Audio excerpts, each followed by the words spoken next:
So what are the most common visa interview questions that you can face while you're tackling the student visa interview? And how should you tackle these questions in the most effective manner? Over the last 7 years, Gradvine has guided over 5,000 students to the top universities in the US. And we have a 99% visa acceptance rate, because if you go into a good university, the likelihood of a visa rejection is extremely low. Now, based on these successful visa interviews and responses from candidates, we've curated the set of the most common questions that have occurred in the last 7 to 8 years. So if you go through this video, you will probably cover almost all eventualities and all types of questions. So stay tuned.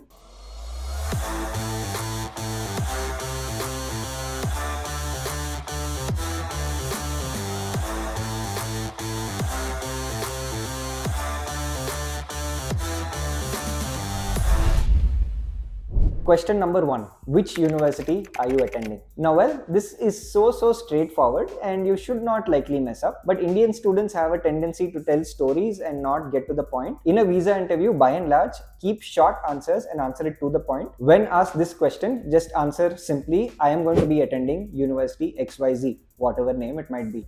Question number 2, why do you wish to attend this university? Again, a fairly straightforward question, like all questions are going to be for the visa interview, but you have to give a very concise and clear answer. Maybe you can state that you have certain courses that you're interested in, maybe talk about a professor that you're interested to work with, or maybe talk about a lab that you want to explore in a particular area. It could be 1 or 2 reasons. Once again, be short, keep your most compelling reasons up top right at the beginning. Most likely, if you're giving more than 2 reasons, the visa officer is going to cut you off because they have a time constraint, which is absolutely fine. But if you're confident and your answers are concise and they make logical sense right in your first 2 or 3 sentences, you should be absolutely fine. Now, this could be a sample answer. I wish to attend the computer science program at XYZ University because their coursework in artificial intelligence is very strong, and that is the field of the future. Simpler you keep it, the better it is for you. Question number 3, a potential banana skin. What do you intend to do after you graduate from the program? Now, you have to understand that the F1 visa is a non-immigrant visa. Therefore, you should not show immigrant intentions. That being said, you do not have to necessarily say that you want to do the degree and come back home immediately to India. That would be a perfectly reasonable answer. But you could also say that you want to use your OPT period to gain a little bit of practical exposure at a top-notch American company and come back. Now, the H1B and subsequent work for an extended period of time are a perfectly legal means for you to stay and work in the US, but I would not introduce this at the visa interview and complicate life for yourself. Just say that you want to come back immediately, or maybe work for a couple of years under OPT and come back. Question number 4, how are you going to fund your education?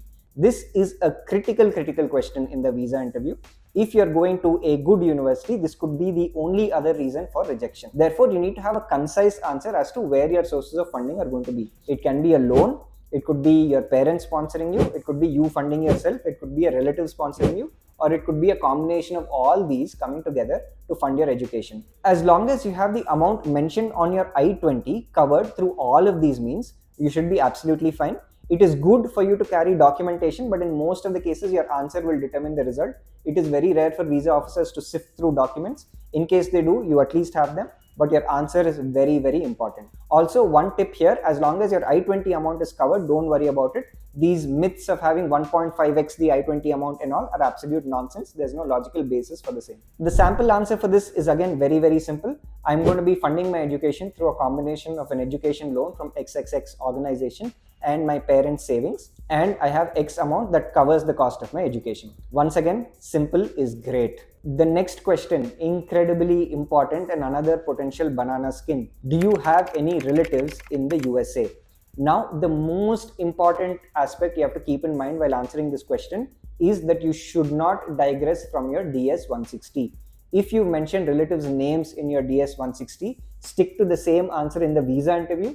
Stick to the same answer even when you're embarking into the US at the port of immigration. This has to be accurate all along. If you have immediate relatives like a sibling or maybe a parent in the US, then reveal that in the DS-160. Anything beyond that, you don't have to. By and large, don't lie, because once you start lying, you become nervous. When you become nervous, the visa officer catches on to that. Whatever it is, make sure your answer is in sync with the DS 160. A simple sample answer for this is, if you've revealed that your sister perhaps did a master's and is working in the US, you can say, my sister is in the US currently working at XYZ company. Just keep it short and sweet. Don't go into unnecessary details. Now, the next question, or the next two questions, are incredibly important because they lead to a very common reason for rejection, which is the 214B slip, which shows immigrant intent. The question is, what are you doing currently and what do your parents do? Now, the idea with this question is to show that either you are employed and you're resigning from a good job and you're going, or you've been studying at a good university and therefore you're going for a master's after it's completed. Even if you're unemployed, it's fine. You can state that very, very honestly.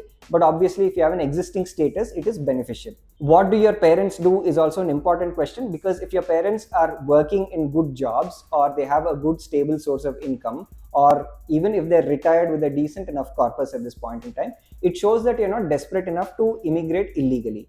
Therefore, your answer to this question matters a lot. Now, all of the other things that I mentioned before in terms of questions are far more important. This is less important, but once again, it's our duty to cover all eventualities. Therefore, when this question is asked, please be absolutely honest. Okay, so all of the questions that I've brought up so far are likely to occur during your visa interview. Now, the rest of them are potentially going to be curveballs, which may or may not occur. So don't put too much importance on them, or don't stress about them. But once again, it's our job to cover all eventualities, so we'll tell you how to go about these questions as well. The next question is, how many universities have you applied to? Now, understand that the visa officer has no way to actually know how many universities you've applied to, but make sure you don't put in an unnaturally high number of universities, because it just raises unnecessary questions. And obviously, you can't say that you applied to only 2 or 3 universities as well, because visa officers are not fools. You can say that you applied to 6 universities. And of course, the subsequent question is going to be how many universities you got accepted into or rejected from. Once again, be completely honest about this, not because the visa officer knows, only because if you're making up stories, once again, you will be nervous and you do not want to do that. A simple answer could be, I applied to 6 universities, I got accepted into 3 and I got rejected from 3. And XXX university is my top choice because of the academic atmosphere there. Another question that is rare but has occurred in visa interviews in the past: why can't you do this master's degree in your home country? Now, once again, just like you stating why you wish to attend a particular university, as mentioned earlier in this video, your reasons could be along the same lines, and the confidence and specificity in your answer matters more. You can talk about specific areas of research, specific labs, specific professors, specific practical learning and internship opportunities that the university affords, and maybe how America as a country gives you some great corporate exposure that will help you upskill. Once again, it could be any of these reasons. It has to be short, it has to be direct, it has to be confident. Okay, so I have a request from you. We've been giving you some really good information, I hope, for free, and we don't gain anything from it. All we ask from you is to like this video, subscribe to our channel, and more importantly, share this video to somebody who might need it, because there's a lot of nonsense floating around and people trying to sell you mock visa interviews telling you they'll magically get the visa acceptance. Don't fall for that. You can do this on your own. You can do this logically. So share this video to your friends, your relatives, or anybody you know who might need it.